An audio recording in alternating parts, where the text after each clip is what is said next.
Chapter 1.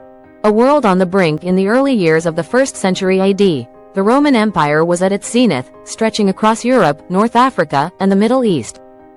Under the rule of Augustus, Rome had established a formidable presence, boasting military might and a sophisticated political apparatus. However, the vast territories of the empire were not without challenges. In the northern provinces, particularly in Germania, resistance was brewing among the fierce tribes that inhabited the dense forests and rugged landscapes. The Germanic tribes were a collection of loosely confederated groups, each with its own leaders, customs, and warrior traditions. Among them were the Cherusci, the Suebi, and the Chatti, united in their opposition to Roman encroachment. As Rome sought to expand its influence further into Germania, tensions escalated, setting the stage for a monumental clash that would resonate through history.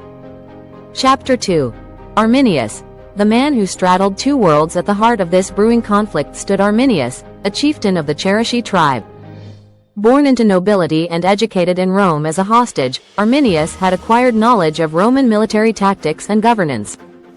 Initially, he served as an auxiliary officer in the Roman army, gaining the trust of his Roman commanders. However, Arminius's experience in Rome ignited a fire within him, a desire to unite his people against the foreign invaders. He understood the Roman military's strengths and weaknesses, and with this knowledge, he began to form a coalition of Germanic tribes to challenge Roman dominance. Arminius's vision of unity resonated with many leaders in Germania, who were weary of Roman oppression.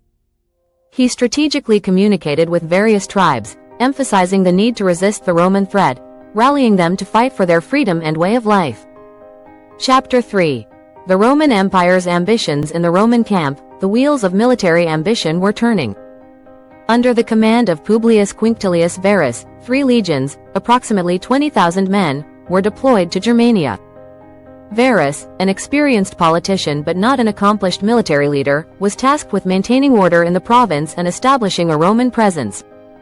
The Roman legions were a well-trained and disciplined force, renowned for their engineering prowess, tactical formations, and heavy armor. Varus believed that his troops would easily subdue the Germanic tribes, restoring order and extending Roman influence. However, Varus underestimated the resolve and unity of the Germanic tribes. Reports of Arminius's growing coalition reached Varus, but he dismissed the warnings as mere barbarian propaganda, believing that the might of Rome would crush any insurrection. Chapter 4. The trap is set. As summer turned to autumn in 9 AD, Arminius set his plan into motion. He understood that a direct confrontation with the disciplined Roman legions would be disastrous, given their training and equipment. Instead, he sought to lure Varus and his legions into a carefully orchestrated ambush in the dense and treacherous terrain of the Teutoburg Forest. Arminius employed guerrilla tactics, utilizing the forests to his advantage. He and his allies staged minor skirmishes, creating the illusion of chaos among the tribes. As Varus sought to assert control and move his legions deeper into Germania, Arminius communicated with tribal leaders, coordinating their forces for the impending clash. The Germanic tribes would strike when the Romans were most vulnerable, marching through the dark and winding paths of the forest.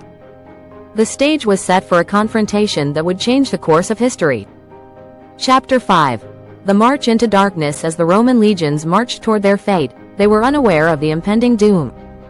The dense canopy of the Teutoburg Forest enveloped them, creating a disorienting atmosphere. Varus's legions, burdened by their heavy armor and supplies, struggled to navigate the rugged terrain. The atmosphere was tense, as soldiers whispered of omens and signs.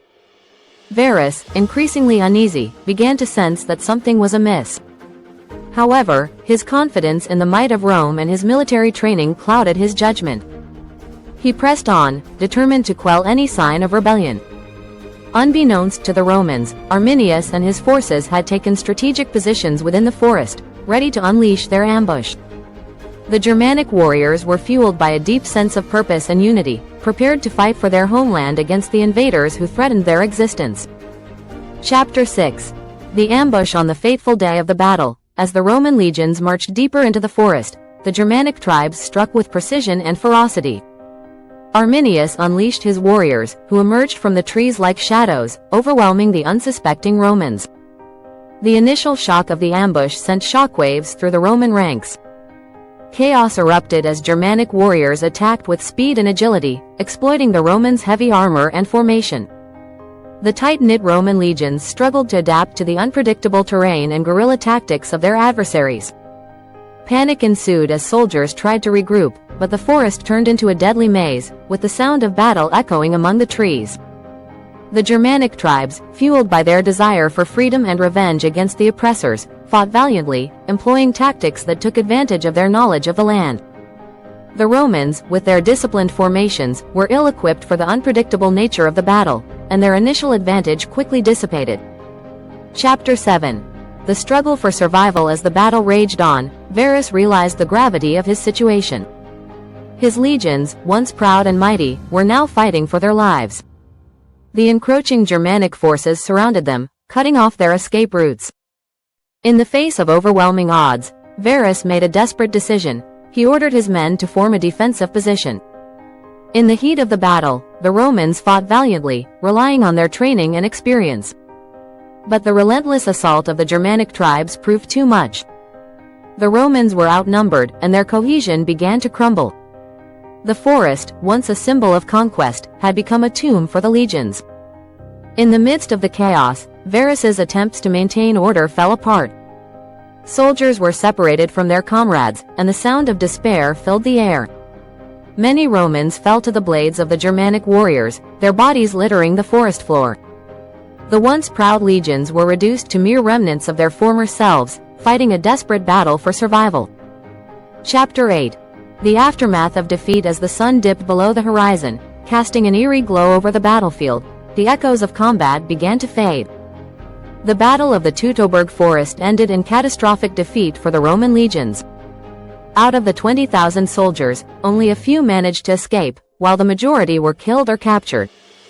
Varus, realizing the futility of his situation, chose to take his own life rather than be captured by the Germanic tribes.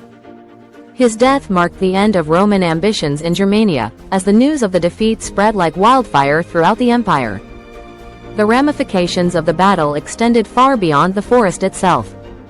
News of the Roman defeat sent shockwaves through the empire, causing panic among officials and military leaders. The once invincible Roman army had suffered a devastating blow, raising questions about their ability to maintain control over their vast territories. In Germania, the victory united the tribes, igniting a sense of pride and determination among the Germanic peoples. They celebrated their triumph over the Romans, viewing Arminius as a hero and symbol of resistance. The Battle of the Teutoburg Forest became a defining moment in their history, inspiring generations to come. Chapter 9. A turning point in Roman history. The defeat at the Teutoburg Forest marked a critical turning point in Roman history. Augustus, the emperor who had envisioned a vast empire stretching into Germania, was forced to reconsider his ambitions. The loss prompted a re-evaluation of Roman military strategy, leading to a more defensive posture in the region. The aftermath of the battle brought about significant changes in Roman policy. The empire shifted its focus away from aggressive expansion and sought to solidify its borders. The Rhine River became the accepted frontier between the Roman Empire and the Germanic tribes, establishing a fragile peace that would persist for generations. Moreover, the defeat at Teutoburg instilled a sense of caution within the Roman leadership. Future military campaigns would be approached with greater care, as the memory of the battle loomed large in the minds of commanders. The Roman army would never again underestimate the resolve and capabilities of the Germanic tribes.